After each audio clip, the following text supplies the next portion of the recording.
Hi, I'm John Duncan from Telluride Angler, here today in the heart of steelhead country at the G.Loomis factory in Woodland, Washington, with longtime rod designer and dedicated steelhead fisherman Steve Raja. Hey John. Nice to see you, Steve. Good to have you here. We're going to learn more about the NRX single-hand steelhead and salmon fly rods today.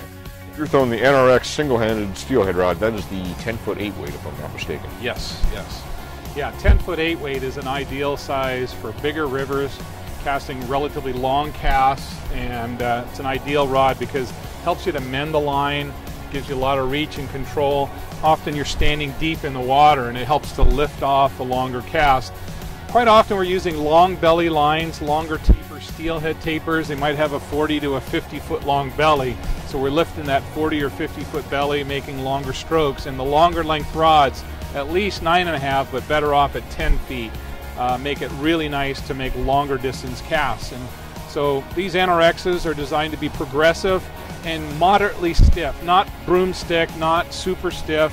They're not as stiff as our saltwater rods by any means. So you're making cast after cast after cast, step down, cast, step. You're making all these casts and you don't want to be working at it too hard. So we intentionally make them load through the middle of the rod relatively smoothly, so you can just lift off a medium stroke, and then finally on the last cast, double haul, a little shootout, and it goes quite long distance. So that's the kind of cast you'd use for most steelhead casting and fishing.